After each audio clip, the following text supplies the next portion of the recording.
Bau badan dapat menjadi mimpi buruk seseorang, tidak hanya mengganggu orang-orang di sekitar dan juga aktivitas saja, tapi juga dapat menurunkan rasa percaya diri. Tidak hanya pria, wanita juga dapat mengalami bau badan. Lantas, apa yang menyebabkan seseorang mengalami bau badan? Dan apakah bau badan dapat menjadi indikasi adanya gangguan kesehatan? Simak perbincangan Dr. Ekles dengan Dr. Ade Satya, spesialis penyakit dalam di segmen kali ini. Ya baik pemirsa, saya sudah bersama dengan Dr. Ade Satya, spesialis penyakit dalam. Apa kabar dokter? Luar biasa Dr. Ekles. Selalu sehat ya? Sehat selalu. Oke dokter, nah kali ini kita membahas mengenai bau badan. Nah ini menjadi momok bagi mungkin masyarakat yang mengalaminya ataupun yang tidak sadar. Mengganggu dia sendiri ataupun mengganggu lingkungan sekitar. Nah bau badan ini menjadi konteks yang menarik dokter, apa sih babnya? Jadi bau badan itu memang menjadi momok ya dalam keseharian kita ya. Seringkali kita mendapatkan keluhan ya dari lingkungan sekitar kita ya. Jadi bau badan itu sebenarnya merupakan salah satu bagian dari tubuh gitu ya.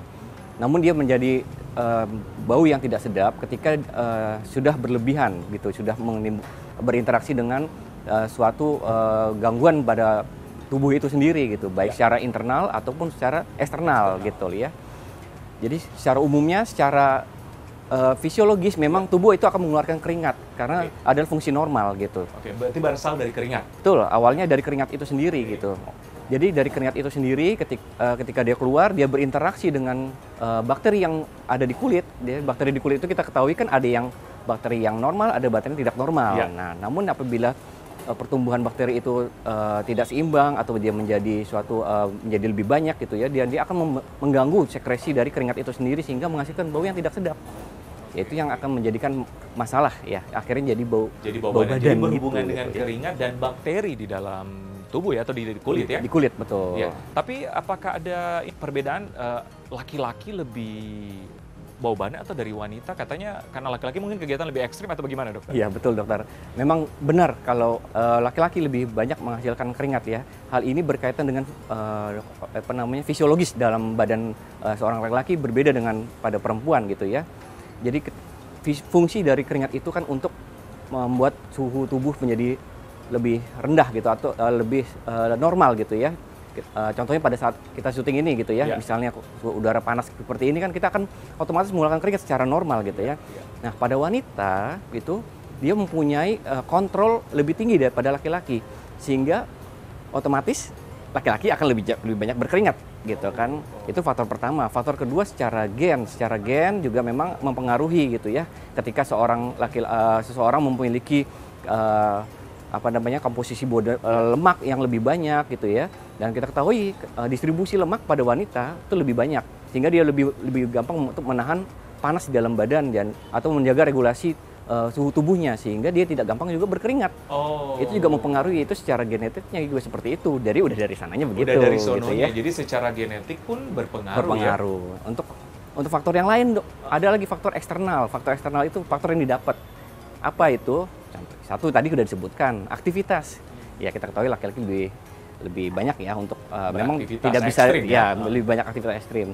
Dari makanannya dok, gitu, dari fungsi makanan, dari diet itu juga sangat mempengaruhi apa yang kita makan akan menghasilkan apa yang disebut dengan bau badan itu sendiri gitu dok. Nah ini menyangkut kehidupan sehari ini, apa yang kita makan dan apa yang kita minum. Nah kira-kira makanan dan minuman seperti apa dokter yang menyebabkan bau badan? Mengenai makanan ini juga tidak terlalu mudah untuk disebut ya dokter ya, karena kita memilih-milih makanan itu memang tidak mudah gitu ya, apapun kita akan makan gitu ya. Namun secara garis besar makanan itu kan ada yang terdiri dari karbohidrat, protein, lemak gitu ya dokter ya, secara itu dulu. Jadi apabila kita makan makanan itu dengan seimbang, itu tidak akan menyebabkan sesuatu masalah, termasuk bau badan sendiri gitu ya. Ternyata dari penelitian ini menyebutkan kalau kita memakan banyak makanan yang mengandung karbohidrat dibandingkan protein, dan ternyata itu mempengaruhi bau badan karena karbohidrat di dalam usus gitu ya akan berinteraksi dengan bakteri di usus dan dia akan mengeluarkan bau yang spesifik atau bau yang khas gitu ya. Bau yang khas itu ya bisa mengganggu bagi orang, mungkin tidak juga bagi yang bersangkutan gitu kan. Sedangkan makanan-makanan seperti makanan buah, sayuran, dan itu dalam penelitiannya disebutkan kalau memang dibandingkan antara yang banyak mengonsumsi makanan seperti vegetables atau sayuran, buah-buahan dibandingkan yang tidak, dan diikuti dalam jangka waktu tertentu, ternyata memiliki bau yang lebih menyenangkan pada yang makan banyak buah dan sayuran dibandingkan yang tidak gitu. Nah, jadi dengan dasar itulah disebut bisa dibilang kalau memang makanan sangat mempengaruhi bau badan gitu ya, terutama sekali ada lagi makanan-makanan yang aromatik, artinya makanan yang memang menggunakan bau khas. Ya, belum dimakan pun sudah bau khas. Gitu. Contoh sederhana ya kan, bawang putih. Ya kan, kita ketahui bawang putih itu sendiri memiliki bau khas ya. Untuk orang yang senang ya tentu senang dia makan bawang putih kan. Terutama bawang putih yang mentah, dokter. Bawang putih yang mentah dibandingkan bawang putih yang matang itu memiliki tingkat aromatik yang lebih pada yang mentah gitu. Apabila dimakan akan menghasilkan bau yang lebih atau aroma yang lebih menyengat gitu ya. Oke. Jadi memang tadi dokter bilang berarti pertama makanan bisa menyebabkan bau badan. Kedua, pria lebih cenderung. Ya. Kalau masalah kebersihan berarti ya, karena kan keringat dikombinasi dengan bakteri menyebabkan bau badan. Berarti kebersihan seseorang berpengaruh ya? Berpengaruh sekali, dokter. Karena memang keseimbangan bakteri di kulit kita itu memang dipengaruhi oleh kebersihan kita juga gitu ya di sana.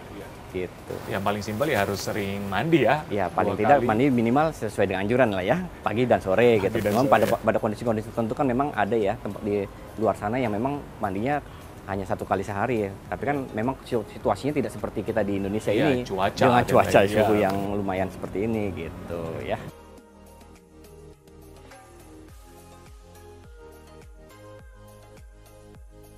Nah, menarik banget mengenai bau badan ini, dokter. Nah, adakah penyakit tertentu yang gejalanya bau badan? Ada, dokter. Memang benar itu ya, karena memang beberapa penyakit itu mengeluarkan bau yang khas gitu, dokter ya. Dari penelitian itu, jadi penelitiannya itu diambil pada orang-orang yang sakit tersebut, dipelajari baunya seperti apa untuk mendiagnosis awal.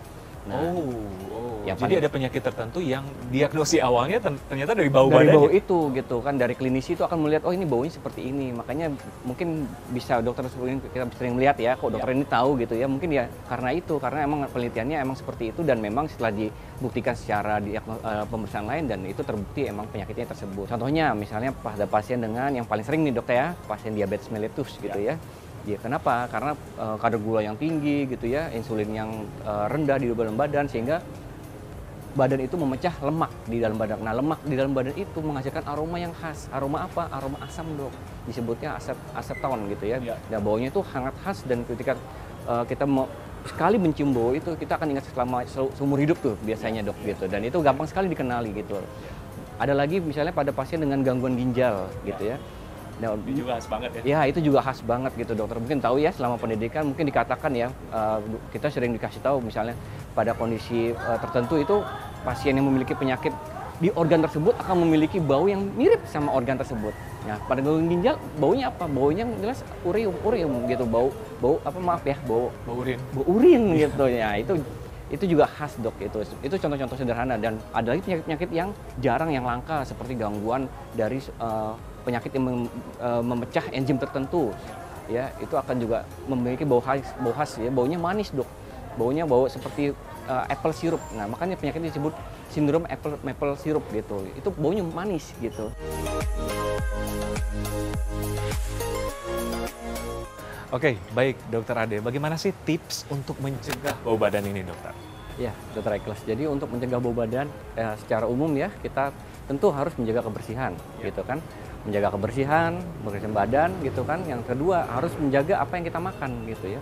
Untuk makanan-makanan yang aromatik mungkin kita harus melihat ya, mengurangi gitu ya. Kalau bisa mengurangi dan kalau bisa jangan makan mentah gitu ya. Kalau memang harus makan gitu kan. Dan tentu saja kuantiti atau jumlahnya terbatas gitu ya, dok. Terus yang ketiga memang yang tidak bisa dihindari jika sudah itu dilakukan gitu ya. Ketika ada memang harus dilakukan pemeriksaan, ya harus dilakukan pemeriksaan dan untuk mengetahui apakah memang ada penyakit yang serius yang dialami gitu oleh seseorang tersebut sehingga bisa dikontrol sesegera mungkin penyakitnya teratasi sehingga bau badannya bisa terkontrol. Benar-benar. Berarti Iya. kalau memang tidak karena keringat ataupun makanan, berarti ada penyakit tertentu. Iya, Ya, seperti dokter bilang tadi karena penyakit gula, penyakit gula, penyakit penyakit ginjal, ginjal ataupun kanker ya. apapun penyakit-penyakit serius seperti kanker. Oke, nah jika penderita-penderita yang sudah mengalami diabetes ataupun gagal ginjal atau gimana, apa solusinya dokter? Apa pencegahannya gitu? Iya, pencegahannya ya tentu saja kontrol penyakitnya ya.